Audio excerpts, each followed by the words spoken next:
tutawapiga tao 6 kila mwezi. Mnakumbuka hiyo story? Mnakumbuka hiyo story? Baba akawaambia tukishinda uchaguzi kama wanaazimio, kusoma itakuwa bure kuanzia primary kwenda secondary kwenda university. Mnakumbuka hiyo story? Akatuambia baba akishinda uchaguzi matibabu itakuwa bure. Ile upande ingine Ruto hakuna kitu alikuwa anaeleza. Alikuwa anaenda akiimba tu hustler, hustler, hustler, bottom up.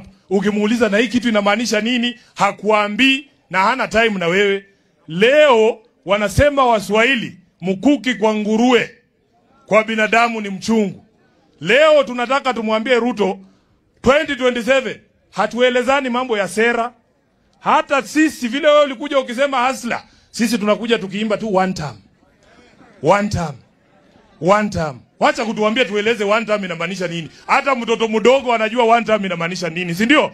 Inamaanisha maliza uende. Maliza uende.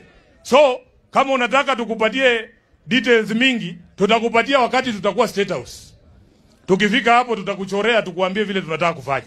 Lakini kwa saa hii vile uliingia na slogan, tutakutoa na slogan. Hakuna mambo mingi. Na nataka niwaambie hao viongozi ambao wamekaa hapa. Hawa Kenya wakati wamepitisha katiba 2010, ukiangalia katiba ya Kenya, tayari iko na manifesto ya ile serikali ambayo walikuwa wanataka. Mtu asikutishe hapa ati anatuuliza nyinyi mtajenga soko ngapi? Nani alikuambia tunataka soko? Sisi tunataka kuishi bwana. Hiyo soko unajengea maiti. Unapiga watu risasi mguu, alafu ajivuruta aingie kwa hiyo 12 floor ya hii affordable housing unajenga hapa. Anajivuruta hivi. Hiyo ndio kazi ya kutujengea nyumba. Ukiuliza mama ya wale vijana ambao walipigwa risasi wakakufa, uulize mama ya huyo mtoto, wewe unataka tukurudishie kijana yako ama tutengeneze barabara hapa Funyula? Huyo mama atasema nini? Kati ya uhai ya mtoto na barabara, gani muhimu? Si bora uhai?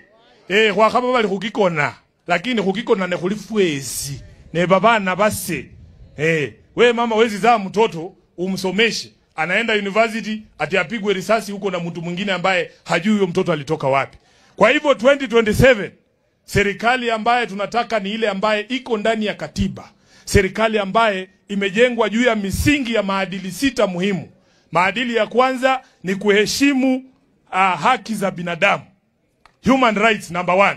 Number 2, serikali ambaye itaongoza kulingana na demokrasia.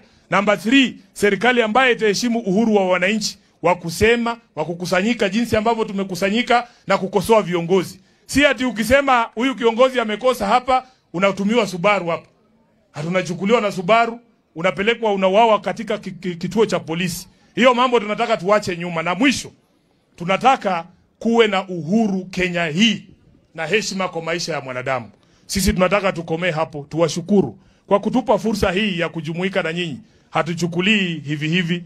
Na naomba kwamba vile vikundi vyote ambao wamekuja hapa leo, sisi hatufanyi ile ukora ya empowerment ya kina Kindiki.